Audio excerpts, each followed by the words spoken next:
something that wasn't there. And that's my point. So you think Greenland gonna sit down and let you come take over?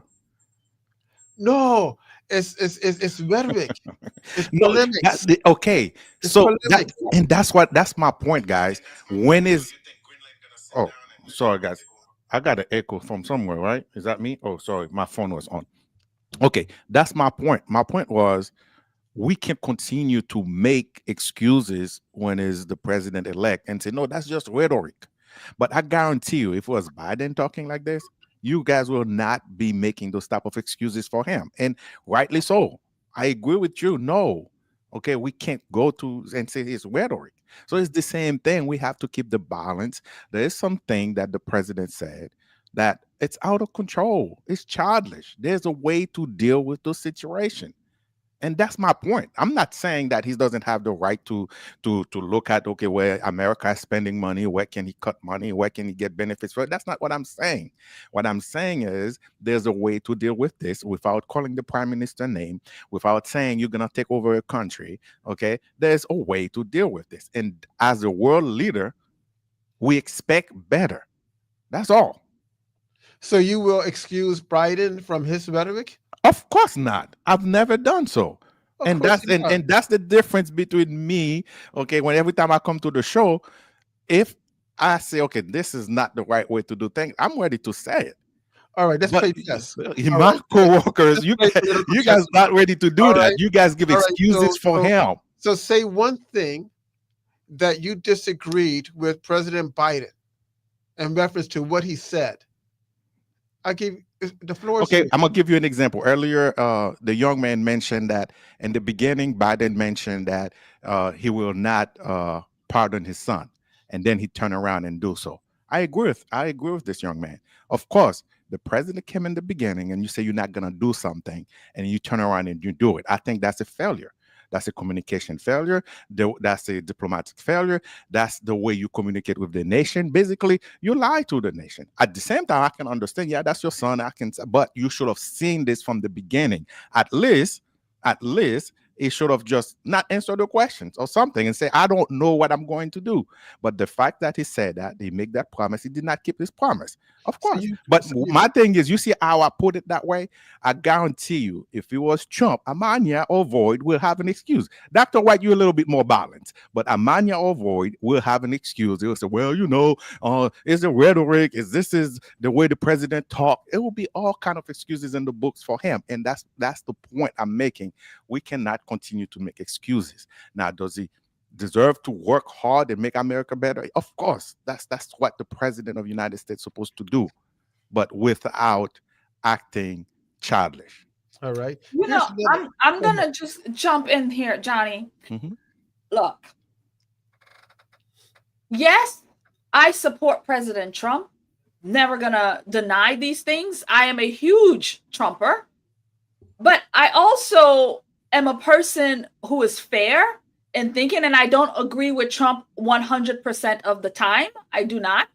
I think there was just the other day, there was a decision he made, and I was like, I don't know about that. Like, but yeah, I don't agree 100% of the time. But what I want to just put out there is that we have to just look at this logically, because one of the biggest problems that I've seen with President Trump is the media. And we were talking about this before. And the way the media portrays him and the way the media has been unfair to the presidency. And I'm talking about the whole coverage from coming down the escalator until, yesterday. Even the things that he said in the Christmas message has been, has been picked on little by little. Everything he does has been picked on. And this is a president who all he's really trying to do at the end of the day is make this country better, make life for Americans better, make America better. And even the conversation that we're having right now is him, the possibility of expanding our territories and, making us even stronger, as Dr. White say, in these different parts of the country. Amania, Again, he's We have a caller coming in. That's how I see it. Let's take this Amania, caller. we're not in the 1800s. What you mean Caller? expanding our territory? Why not? All right, caller. Thank you for calling. political flashback. Thank you for taking my call. Johnny used the word making excuses for Biden. Diplomatic failure, communication failure.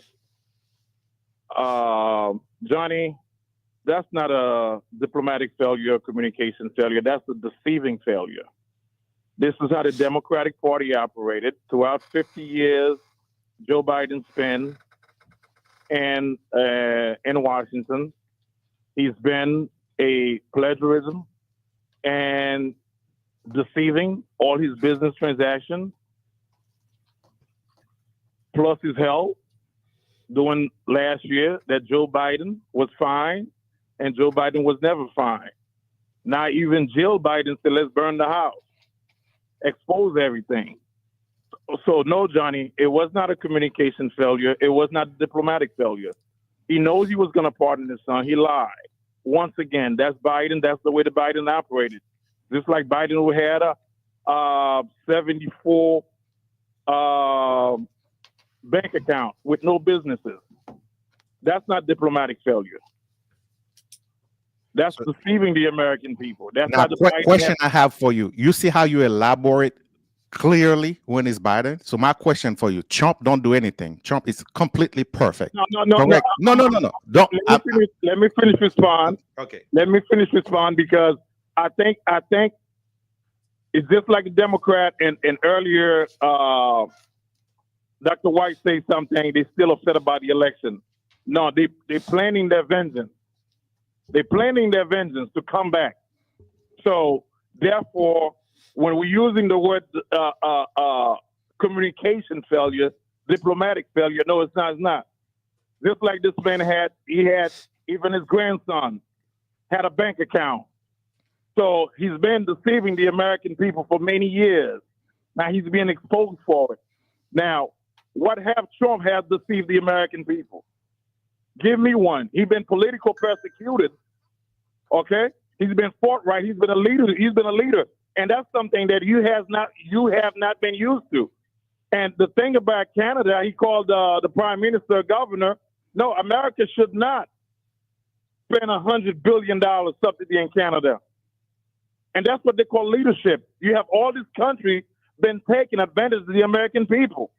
So now you have a leader who's responding to it, and you don't know how to act. You call it childless. No. And plus one thing, on day one, Trump said we're going to give the country about 3 to 6 months. We're going to bring the gas prices down because America is going to be the #1 energy producer again. He's going to wipe out all the Biden, all this from day one. So we're going to drill on taking all this restriction. Okay. So we're going to bring back America energy #1. We don't need Iraqis all. So this is nonsense. You didn't answer my question. My question was this. California has more oil than any other state in the country. My question was this. So we have enough energy in this country, my man. My question is this. You're not answering. You're not listening.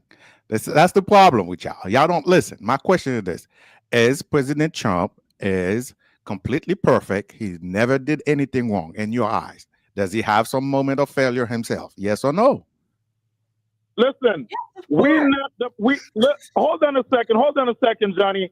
We have not been the party to say, well, we the party of law. I think the audience understands. Okay, no, Thank you. President Trump is not perfect. He's not perfect. He's not a perfect human being. But just like the Democrat Party right now being exposed as a cult party, even their own, they're calling them out. You see how the Democrat Party right now is disenraged. You can't even criticize. That's true. The Democrat Party. Okay, look at what happened to big donors. Look at what happened to Stephen A. Smith. Okay, so realize what's going on in the country. So no, we're not perfect. We call each other out. I've never seen it. This is nonsense. I think this is nonsense when a leader trying to bring to attention and we call it childless. because you have not used to that kind of leadership. No, and not just no. you, I think the whole America. Yeah, this is the problem. Okay. Now, I said earlier he had the right, okay, to bring it to the attention of the American people. He have the right. If you want to cut, to cut. He have the right. If you want to make changes, to make changes. But calling another governor, I mean, calling a prime minister of another country, your governor, telling another country you're gonna annex it, you're gonna make it your 51 state, calling another country, I'm gonna take over your country if you don't do X, Y, and Z, it's childish. I think we cannot say this And is as not. an This has American- got as an nothing to do American with leadership. taxpayer, Come Johnny, on now. As an American taxpayer, you should be outraged. Come on now. That money This should is- be going to black kids for college tuition. You should be outraged. You know so many things Americans should be outraged. You know so many your things we are friends- outraged about. Of Hold on course, a you should be second. an outrage. But your outrage, the thing is that this man is the president of the United States. There's a way you carry yourself as the president of the United States. Now, we can agree to disagree. But what I'm telling you, as the president of the United States, there's a way to carry yourself. There's a way you talk to your allies. There's a way you do things, and that you're right. I am not used to this type of leadership where we just ridiculously calling other leaders by nickname and trash them out whenever you feel like it. And I think a lot of Americans are not used to this type of. Hey, Johnny? You are right. Johnny, So, dude. hold on, Dr. White. Okay. So calling the prime minister a governor, that's trashing out? Are you serious?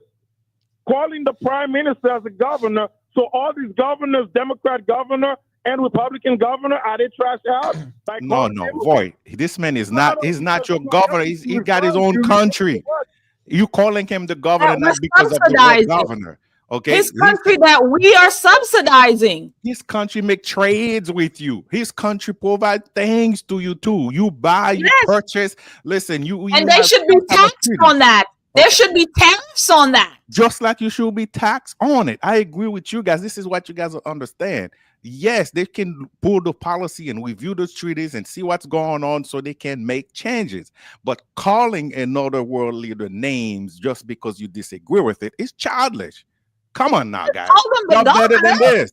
Let me get in here. Johnny, do you follow boxing? I follow boxing, but this Check is it not out. boxing. Check it out. Go with Yeah. me a second. Muhammad Ali, when he came in, he was a disruptor. He boxed differently. He brought up different issues, and everyone said that he was wrong to do these things in the ring and outside the ring. Right now, the American people, they want disruptors, and that's what Donald Trump is. He highlights issues that no one dare highlights. He questions things that people try to hide from. He brings forth the contradictions that's taking place that the American people are saying, finally, someone is not afraid to say what is on their mind and what is truth. When you're talking about a presidential look, those days are over. Those presidential looks that you're trying to say that he should be are saying that, well, just be quiet, just look nice, and say things behind the closed doors. He's bringing everything to light. And that makes the traditional politicians and the traditional people uneasy. He is a disruptor. And that's what the American people want and need. We are tired of the BS. We're tired of the hypocrisy. Those days are over. So if he doesn't say things in a way that you like, as one great leader stated to Malcolm X, don't worry about how I say it. Listen to what I say. Listen to the meaning. And that's the most important thing. And You that's know, where we're gonna go. wow. I just want to, what you just said there, Dr. Issa White, I just want to throw my 2 cents in there with what you just said, because something critically important we just went through, and that was the bill, the 1,500-page plus bill that Right. they were trying to get passed recently last week last week. And Elon Musk got into the fight and exposed to we the people the fact of this thing. This thing was put on people's desks a day before, and they were asking people to vote on it the next day, 1,500 pages. And that comes out to about 4 books of 400 pages. Nobody can get through it, but yet they wanted to pass it with all of these different things. And so again, because of Donald Trump, because of the Doge project, the American people were able to see these things that were happening behind closed doors between politicians. We never got to see these things. And again, a disruptor putting this thing forth so we, the people, could actually see what the hell is going on. And we revolted on that. And we would have never had that opportunity if it was business as usual in Washington, D.C. Absolutely. Well said. Well said, Sister Amania. Well said, Dr. White. What people got to understand, You're not gonna say well said, Johnny? Johnny, because I don't understand your point. I really don't. And the fact that is, people sick and tired of this nonsense. Okay, from day one, the presidency is gonna be 2 gender recognized in this country, male and female. On a college application today, you have 18 different gender. This is the kind of nonsense that you used to. This is the kind of nonsense we got to get rid of. On day one, the president, he's going to focus on his leadership. He's going to focus bringing energy back to this country. He's going to focus on inflation. And I know it's going to be hard for you, Johnny, to adopt. It's going to be hard because for the last couple of years, you've been fitting with this nonsense DEI, this nonsense woke culture, this nonsense transgender issue. And it's going to take a while to get out of your system. I got it. So I guess you're well said. So hopefully 2025, so you get all this nonsense out of your system and leave it behind. Thank you, Dr. White. I thank you. Thank you. Fearless leader, Voy. There is Voy. Thank you, Voy. There's another topic that I want us to look at, and that is the issue of the wars. The war in the Middle East, especially. We have seen now that Syria has fallen. Israel, the great ally to the United States, has pushed past the Golan Heights, and they're going to begin to annex parts of Syria. And while this is going on, did you know that we have increased our military numbers in that area to 60,000 people? They're taking people from parts of Korea and other areas in Europe to beef up our military staff there. It's apparent that President Biden, along with Netanyahu, are doing everything in their power to extend a war and to make a global war. This has, if this happens, it has a terrible effect on our country and our economy. And as this is going on, Biden and his staff has refused to recognize the fact that there is a genocide. The UN committee has stated that Israeli actions are consistent with the characteristics of genocide, the starvation, the killing of media personnel and so forth. Any comments on this? I'll comment. So I do believe, all right, October 7th, there was an attack, right? We the world know that. Was it about 1,000 people? Is that what was taken? Yes, I forget what we were looking at. About 1,000 people. Yes. And they've got what, like 100,000 hostages left? Is that still missing? Yes. Everybody else is 100 is left. And do you have any numbers on how many people thus far has been killed in this war in Palestine? Do we know? Over 100,000. Over 100,000. Yes. So yeah, and that includes women, children, babies, reporters, all 100,000. And yes, Israel has a right to defend itself, obviously, absolutely. And again, this issue with Israel, Palestine, this thing has been going on since the Bible days, okay? This thing has been going on forever, since we have been, human history. this has been going on. But to say all that, 100,000 of these people have lost their lives because of this incident on October 7th. There needs to be a resolution. I mean, President Trump was talking about what was happening in not Afghanistan, but with Zelensky in the war that's happening there. Ukraine, how it's been destroyed. Like literally, like there's so many beautiful places. It's just rubble. Right. And that's the same thing happening in Palestine. That's the same thing happening in the Gaza Strip. It's rubble. People trying to survive. It's a war zone. And I really think the people, the leaders, Bibi Netanyahu and everybody else, they really need to come together and end this thing because it's overkill. It's overkill, literally overkill. I agree with you 100%. Going back to the Ukraine, President-elect Trump stated that he will stop it. He is the first one who called out the real numbers. The real numbers of deaths there are 1 million Ukrainians have been killed. 1 million. The cities are destroyed. It's rubble. And you have the Biden team and others are still saying they can win.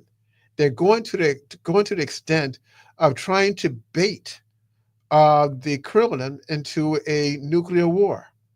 And what I believe is that the Biden administration want to sabotage the Trump administration by making them responsible for perhaps a third world war coming in. And they're doing everything in their power. You have something to say? Yeah, specifically we could go back to the Israel thing after you're done with Ukraine. Okay. All right. So what happened is that we have to find a way to stop it. Trump wants to stop it. In fact, even the EU, European Union, they want to stop it. The world wants it to stop.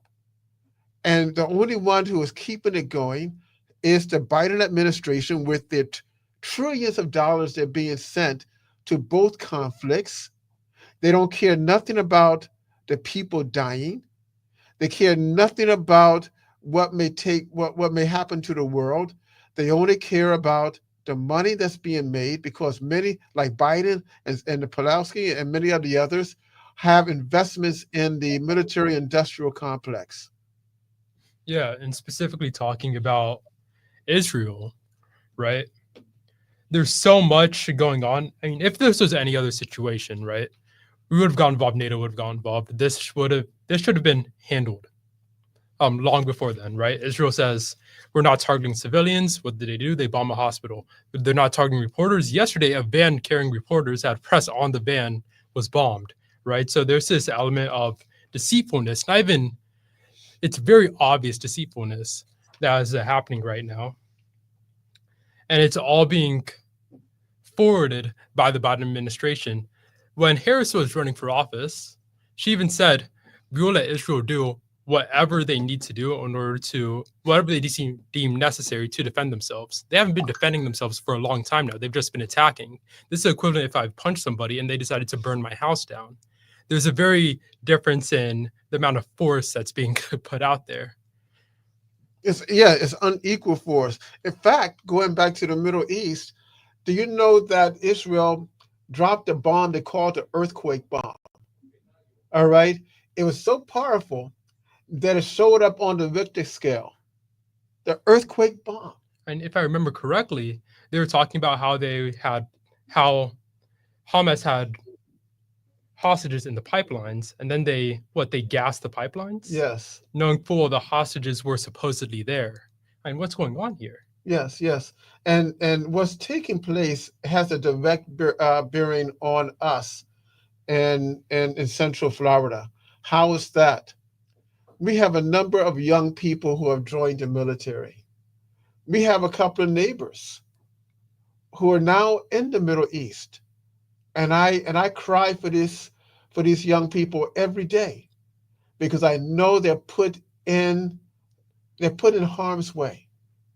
And if they die because of an attack, we're going to use that as an excuse to get involved. So therefore, even with the Trump administration, we have to begin to highlight these contradictions and say that the United States, the people don't want war.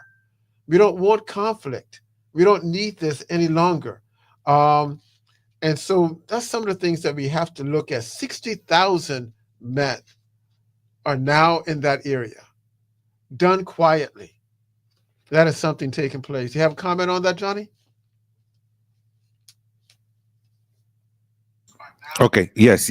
I do, Doctor Wright. I mean, the only thing I'm gonna add. I mean, it's ridiculous. I don't think anybody want to go to war. I don't think United States want to go to war. I don't think the current administration want to go to war either. But you mentioned the things going on in Palestine. We have to come with an agreement. I mean, right now the current administration is on his way out. I haven't heard any official statement from the incoming administration yet. So hopefully they'll do a better job when they come to office, because it's a lot of collateral damage, there's a lot of young people dying, there's a lot of civilians dying. So one way or another, the United States have to say something. They have to just. I was a little bit disappointed the way I see President Trump is very, very clear and forceful when it comes to the Ukraine war, but when it comes to the Palestine and Israel, I haven't really seen any messages where he's like, as soon as I get in day one, this war will stop right away. I would love to see that. I would love to see a statement like that, but so far we haven't seen that. But either way, no matter what, war don't help anybody. Okay, and war is not good for any country. I think too many people are dying. They got to stop. I agree. Sister Warrior? No, I absolutely agree with Johnny. I know that I've seen clips of President Trump talking about both wars, and he's mentioned numerous of times that neither one of these wars would have ever started if he was still in. Yes. And I absolutely agree with that. I don't believe Hamas would have done this, and I don't believe, what's happening in Ukraine would have happened either. And President Trump has said numerous of times, when he gets in, he's going to work on both of these. He wants to get it. He wants it ended. He wants it done. And I believe that's both with Ukraine and both with what's happening in Gaza. And I hear your point, Johnny, that he's not, maybe he hasn't come out here and, pushed it the way you would like to see. But I believe it is definitely on his agenda because, again, losing lives is critical, is at play here. And he is somebody who wants to end these wars. And that's in Israel, Gaza, and also in Ukraine. Yeah, because if they don't end, the sad thing about it is that it makes America complicit in the worst genocide since World War II. And we live in a country that we say we believe in life. We believe in fairness and justice. But when we close our eyes to this type of genocide that's taking place, that makes us complicit. And what's so sad about it, going back to what Johnny was talking earlier about the Black Caucus, again, along with leaders like Al Sharpton and several others, they have not said a mumbling word about the atrocities and the deaths that's taking place in Ukraine nor the Middle East. And I find that shocking. And it makes me question the type of leadership that's within the party, where they are quiet on the most important thing that's taking place in the world right now. Yeah. It's interesting that you say that, Dr. White. But, people like Al Sharpton and I was reading up on is it Harry T. Moore? Yes. I was reading up on him and because I want to be prepped. And so, and I think about him because back then when he joined the NAACP, it was a different program. It was doing different things. This is not the same NAACP who was really doing the work back then in the 40s and back then. It's different now. People like Al Sharpton, who was in it only for a bag, only in it for to grow his wealth. not really the wealth of the people. And you're right. When this thing is happening, the genocide that's happening in these countries, they're quiet on it. The genocide that happens in these inner liberal cities daily, weekend. I mean, when you look, 20 people got shot, 10 people got shot. This is a genocide within these Black communities. But Al Sharpton and the crew, they're not out here. Benjamin Crump, they're not out here advocating, standing up and bringing this to light. But make no mistake, if it's a George Floyd situation, if it's something like that, the streets are on fire. They're at every press conference. They're out there. Black Lives Matter. But when you think about the genocide that happens in our own communities daily. Yeah, they don't care nothing about that. I mean, again, I have stated this on several occasions. People like the Crumps and the Sharptons and several others, even leaders within the NAACP, in which I'm a member of. They pimp the struggle for their own personal gain. For example, the NAACP got $25 million to get out to vote. All right. They could have used that money for the infrastructure of the African American community. We have people who are being put out of their homes. We have young men who are being placed in jail for reasons that are not there. We have a lot of bad things taking place, and they utilize that money, and they don't tell you where that money came from.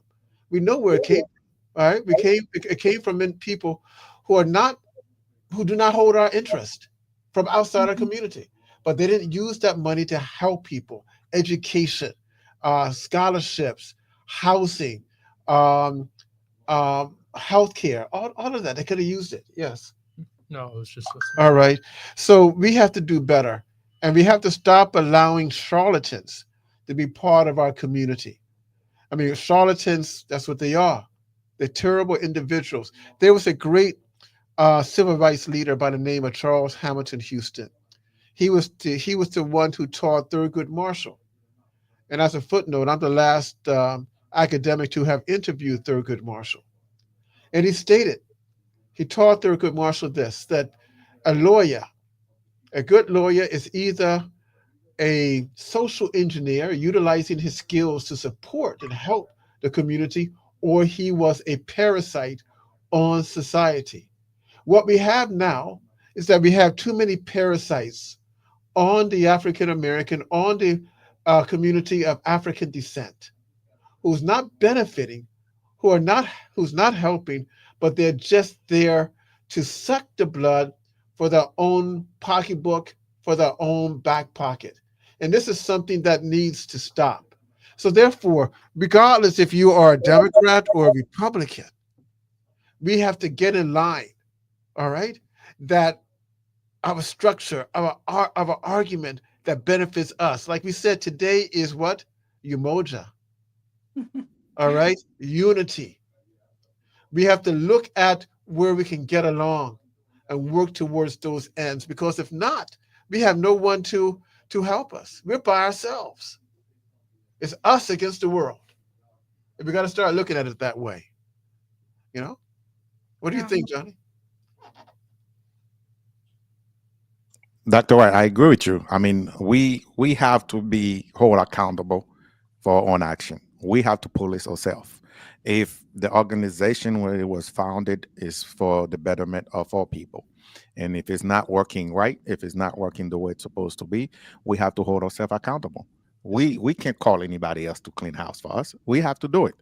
Okay? Does that mean more young people need to get involved, more fresh leadership need to be involved, need to be in place? If that's what needs to be done, that's what needs to be done. The problem is the folks who's currently in the leadership position, they have been in those leadership positions for a long time. Okay, I have not seen any challengers. I have not seen anybody really, well, that doesn't mean it doesn't happen. I'm just saying personally, I have not seen any challenger challenge him for those positions to do something better, to be, very forceful and bring the issue out and talk about what's going on. This is our responsibility. That's nobody else's responsibility. Now, you're mentioning the money they receive for Get Out to Vote. I don't know what the specification for that, if it was supposed to be used to get out to vote, if they have to obey by those rules, that's what that money have to be done. They cannot redirect the fund to do something else. But we have enough money in our community. We have enough leaders in our community to advocate for us and to do the right things. In order for them to do so, we, the people, have to hold them accountable. I agree. My son earlier asked about space. We have to find space for these young people, right? Oh yeah, not just about finding young people who want to get involved, but giving them opportunities and spaces where they could actually start to get involved, right? And bring them in, like having me here on this radio show, bring that to other people, because most young people probably don't know about this, right? So maybe we could go bring them into this, maybe make different call centers for them to come into this, or even have watch parties for the radio show so that they could watch this and talk among their own groups, come to a consensus, and then bring that consensus to the radio show, stuff like that. Yeah. And you know, I'm glad you said that, because we have so many brilliant young people within our communities, within the Haitian community and the larger Caribbean community, the African American community, young men especially, who are tough, who are smart, and they want to get involved. And we have to bring them in and let them have space to grow, not to feed them a particular ideology, but let them find themselves. You see? And once they find themselves, it benefits us, the community. Yeah. You know, I think you're absolutely right. And I'm really glad that that you brought that up as younger people. And that's one of my frustrations that I have with our party, or I should say the Republican Party, my party, is that it's a dying breed. You know, we don't have a lot of young people. And so we need to start cultivating young leaders, young people, start putting them out there so that they can express their thoughts, new ideas, new things. And yeah, we need to do that, involve them in the conversation. And I think that's something we could really do. I love the idea of saying, maybe let's have a watch party and let them hear the conversation, bring them all together. I think that's a good idea to start to bring younger voices and younger thoughts into it. And, you know, like you said, with the NAACP, these people, you know, they're just like Biden spent 50 years in office. You know, Nancy Pelosi, she's 80 something years old, falling over, breaking her hip. It's time to retire. Did you hear there's a woman recently in Texas who she ended up in a nursing home. She's still serving in Congress. She's in the nursing home for mental for dementia. Yeah, the Republican, right? I forgot. She is a Republican. I was just gonna throw that out there, Johnny. Yes. Yeah. And it doesn't matter what party you're in. If you're old, you're old. I agree with you. To get out and start making room for younger people. I mean, these people want to die in the office. Look at McConnell. Look at Pelosi. Look at Biden. Yeah. Look at Trump. Yeah. Well, he's not that old. Trump ain't there. Come on, Johnny. Come on. He's a young 80. Come on, Johnny. Come on. That's a low blow, Johnny. That's a low blow. That was low. That's a low blow. Come on, Johnny. He's not. How old is he? He's what, 82, right? No, he's not 82. He's 80. He's 72. He's a young 80. He's 72. Trump? Yes, Trump he's in his 70s. I mean, you guys can look it up. All right. Okay? Yeah, but he's 74, come on. actually. So why everybody get like, oh no, he's in that category too. We're talking about young people. Okay. Contradiction we were talking about earlier, because when President Biden was running, you nor anyone else said anything about his age and his ability to think and to function. It was all good. You know that, Johnny. No. You know that. It was the media. It was a big cover up. No, that's not what we're talking about, though. That's not what we're talking about. Now, since then when Kamala Harris started running, then you want to bring something up about no. That is not what we're talking about. That is not what we're talking about. You got to be truthful about that, my brother. Can you hear me? I hear you. Okay, that is not what we're talking about. She's mentioning the names of those who's up age who should make some room, okay, for the younger generation. And I agree with her. And I say Trump as well. If you're in your upper 70s, it's okay to make room for the younger generation. What is wrong with that? Well, look at his vice president. I don't disagree with you. Yeah, by then you're in the 70s. Make way for the new generation. Let them get involved. It's their time. I just agree with you. Yeah, but Okay. it's not. Trump is not an exception to the rule. No, Trump is not an exception to the rule. I agree with you. But when we're looking at Biden and Trump, come on, Johnny. I am not comparing. Okay, I am not. In the mentality, in the stamina, and the ability to rule. I am not. Listen, I am not comparing. Now, if you say, if the way you're saying, oh, there's certain people when they get a certain age, you want to move those to the side, but those with other age, I'm not doing all that comparison. All I'm saying is, if you're in your upper 70s, it's time. It's okay. We're tired. Let the young people, okay, give them a chance to get involved and be part of this.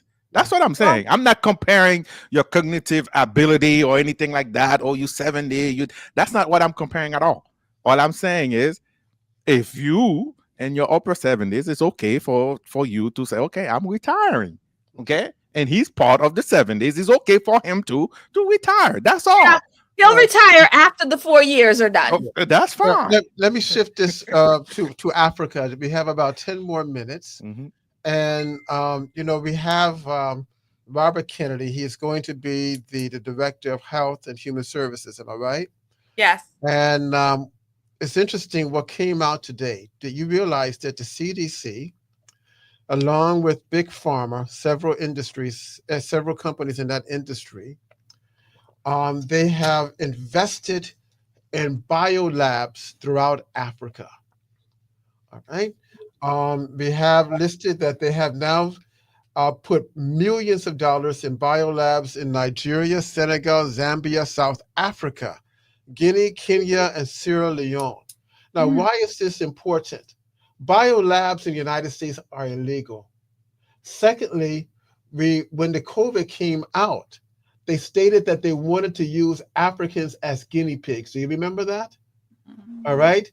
For this, to see what the COVID virus would do to them and what the vaccine would do. They was going to use them.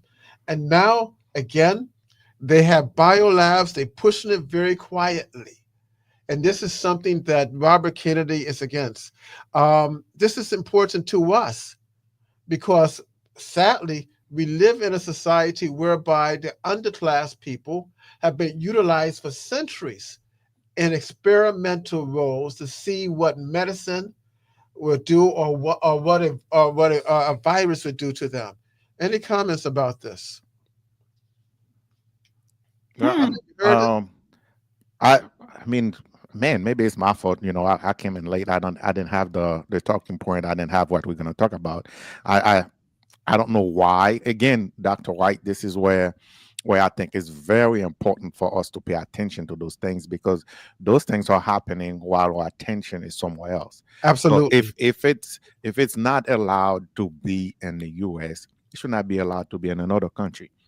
But it's two sides of this coin, right? Also, those who are the government of those countries, sadly, they accept those type of things, and they have to be a way for them to be able to say no. Okay, no, I'm not going to allow it, no matter how much money you offer me to do so, because a lot of those things are not being forceful on those government. Some of those government is accepting whatever the payment, whatever they're receiving for this, which most of the time is not being put into the population.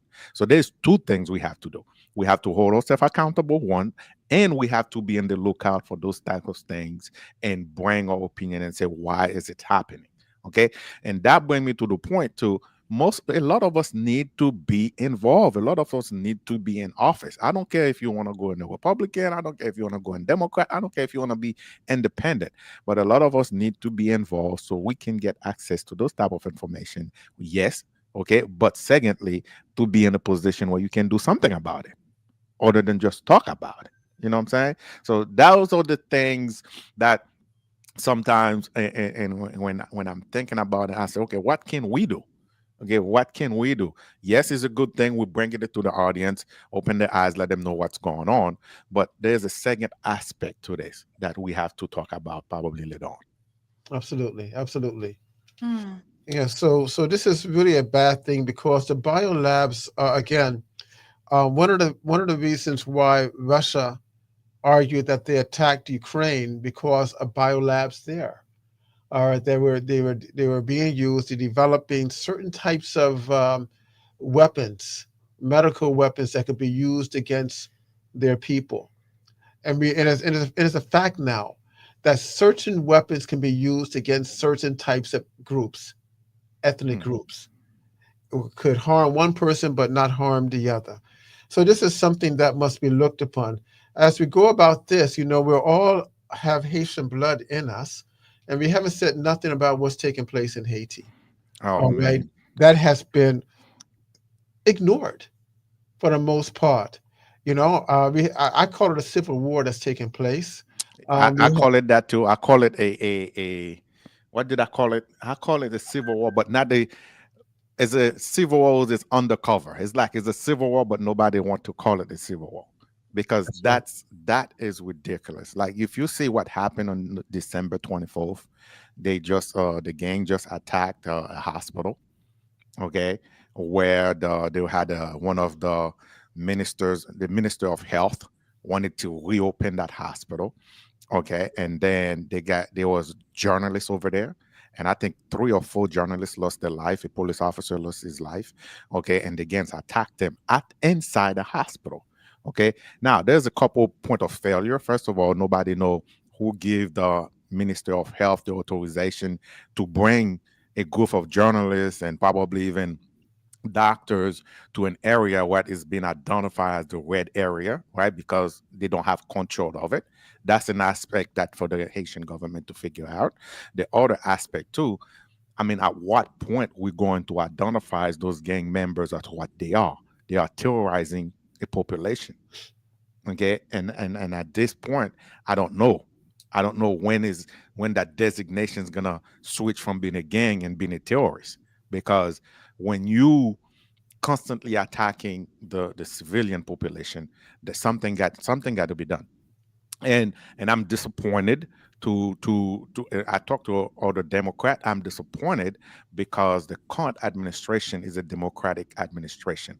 The current administration is a party who have a lot of Haitians that are heavily involved with that administration, and I cannot believe, okay, this is happening while they are in power, and I cannot make excuses for them.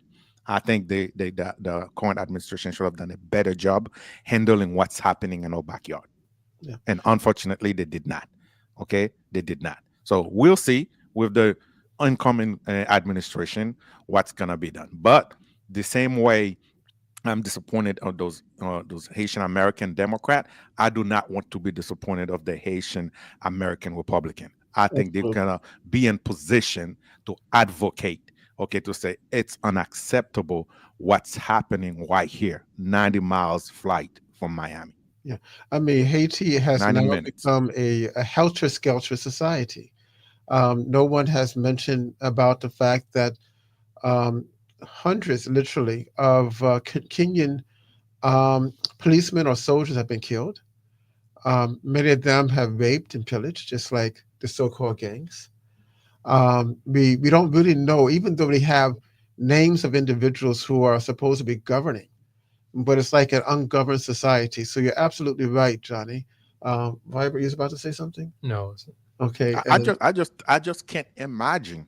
I mean, come on, man. Can you imagine this is happening somewhere in the backyard of Russia? How critical will be? Can you imagine this was happening in the backyard of China? How critical will be? But this is happening right yeah, here, guys. yeah, Okay, right here so it's in a state, unacceptable. in Florida, that we have the largest Haitian population of any state in the country. That's amazing. I think we're going to take another break right now. I think our time is no, up. our time is up. Listen, I want to thank all of us for coming out. I want to thank the listeners for being patient with us and listening to us. Next time, come call up and talk to us. I want to thank the Sister Warrior. You have any last words, Sister Warrior? Well, I just want to say thank you. It's been a great conversation. Johnny, welcome back to the show. And we love you, Johnny. We like picking on you, but we love you. Okay. Johnny, what are your last words, Johnny, the general? Hey, thank you so much. I mean, I appreciate it. I love come to the show. I love, share idea, and this is what it's all about. Be able to sit down on the table with friends and family and have a very healthy conversation. That doesn't make any one of us wrong. It's just we just have different opinion, and we're just looking a way where we agree on something where we can move up together. All right. Mr. V. Santos White, any last words? Yeah, just thank you for having me on. I was not expecting to talk when I was invited here, but it was a great conversation. It was great meeting all of you. Sister Warrior, Mr. Johnny, thanks for having me. I don't get a name. I'm Dad. I want to thank the great engineer. So listen, happy Kwanzaa, happy Hanukkah, and have a wonderful week. May God bless all of you. Thank you, guys. Thank you. Yep. Happy New Year. Happy New Year. Okay, the dance.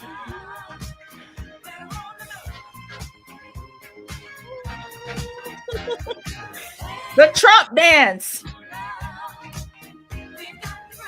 Bye.